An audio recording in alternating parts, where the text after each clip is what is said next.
Good morning, everyone. Hope you're staying home and staying safe with your parents and enjoying the quarantine.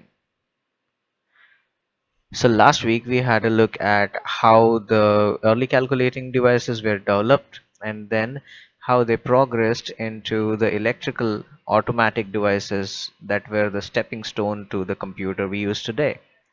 So, you might be thinking, what is generations of computer? Well, let's have a look at some examples to understand what is a generation.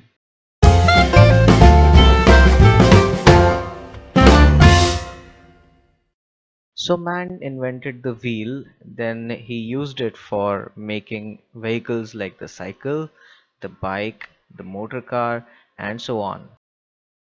Now let's take an example of a family. In a family you have grandfather, father, and the son or daughter.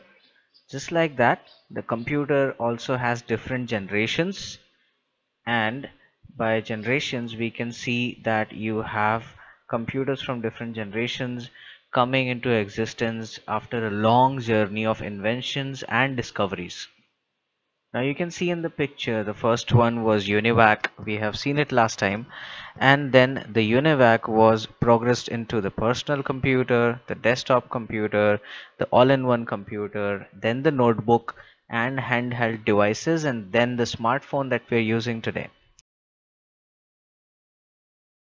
So the first device that was used was UNIVAC, which was developed in 1951, as you know, which was developed and progressed into the second generation device, which was the IBM machine. And the IBM machine was developed in 1959. So looking at each generation one by one, the first generation was UNIVAC, as you know, the second generation was IBM, as just told you. The third generation looked something like this. It had keyboard and the monitor. The fourth generation had keyboard, monitor, CPU box, and the mouse all together. And the fifth generation is still in development. We have parts of it working right now, and we will have some more developments later. So the first generation computers were definitely, very slow. They had very less features as compared to what we are using today. And in the first generation, we used vacuum tubes. Now, how do vacuum tubes look? You can have a look at the pictures on the right side. The vacuum tubes look like these. So these are the vacuum tubes used in the computers of first generation. They were very large in size, huge, and very expensive, but still slow and not very reliable, which means that they could not be working all the time, can stop working anytime, even quite often in a day. First generation computers also had no input and output devices, just such as keyboard and mouse. So they had only punch cards that we saw in the census machine, as you remember from the picture on the right. Okay, and they don't have any secondary storage device like hard drive. The ENIAC, EDVAC, UNIVAC are the examples of first generation computers. EDVAC computer, as you can see, this is the picture. Then UNIVAC computer, you've already seen this last time, and you can see it again here. And now the first generation computers had some limitations, or you can say drawbacks, which were not good about it, because there were so many vacuum tubes used together and it generated a lot of heat. It had to be cooled down by air conditioners only, and these computers were very large, very slow, with less memory, and very expensive, and even after spending that much they were not very reliable. So because of all these limitations and drawbacks of the first generation, we had to develop it more, and the second generations of computer came in. Now the second generation was from 1959 to 64.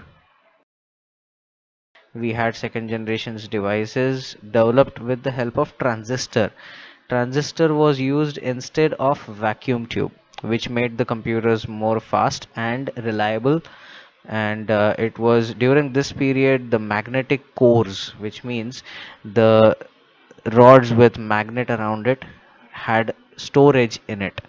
That is when the storage devices were developed. So instead of using the punch cards for storage, they would use these magnetic cores for storage, and the capacity was very small. It was around 128 kb. Some examples of second generation computers are IBM 1401, 7094, CDC 3600, Mark III, and UNIVAC 1180. Don't bother much about the numbers, it is just for the next model. So let's go to the limitations of second generation. Of course, every generation will have its own limitations. Second generation computers also produced a lot of heat, so they had to be cooled out with air conditions too. The speed and memory was still very slow because it was not as good as today. And due to these limitations, the second generation computer again had to be developed much more, and we moved on to the third generation of computers. Now, the third generation of computers started from 1965 to 1970, and it had integrated circuits instead of transistors. So, the first generation was vacuum tubes, then second generation used transistors, and the third generation is using the ICs or integrated circuits. The integrated circuits were made by Jack St. Clair Kibble and Robert Noyce together.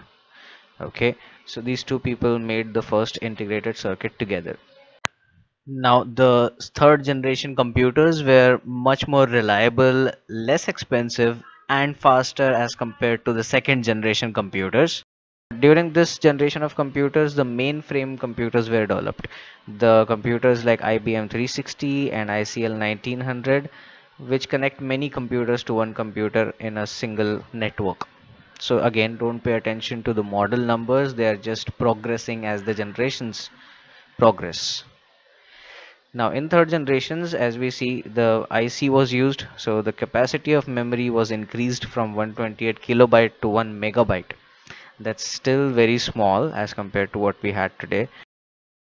The third generation computers also used with the keyboard and monitor. So this period is where we had some applications of computer in the field of education, business, science, engineering, and all. Now, one integrated circuit contains thousands of transistors. So, the transistor that was used in second generation, you could put thousands of them in one integrated circuit. That's amazing, right? The fourth generation computers were starting from 1971 and we are still using them. And it was in the fourth generation that we had the microprocessor invented by Mr. Ted Hoff, the engineer from Intel Corporation. And the first microprocessor was Intel 4004. After that, some more processors came in, like Apple and IBM developed some processor and computers. That was after Intel developed the first one. The operating system was also introduced in this generation that we are using today, like Windows and Mac OS and all those operating systems, and they were much powerful than third generation, so we could use them in a network. Now, all through the generations, the size of the computers got reducing, and what we are using today is the most compact. We can see that IBM introduced its first PC in 1981, after which in 1984 Apple introduced its own computer which is called Macintosh. Coming to the fifth generation, we can see that fifth generation is present and beyond, means what we will be using in the future with the help of artificial intelligence. Artificial intelligence will help computers to make decisions like us, like humans, and that will be possible only with the number using of large number of processors and efficient performance as compared to the fourth generation. With the fifth generation, we also have the voice assistant, which we have in the form of Google Assistant, Amazon Alexa, which we are using right now, but it will be much more advanced in the later stages. We will also have artificial intelligence robots which will think and take decisions like humans. So you can give a task to the robot and you don't have to give instructions on how to do it. He will be able to do it on his own.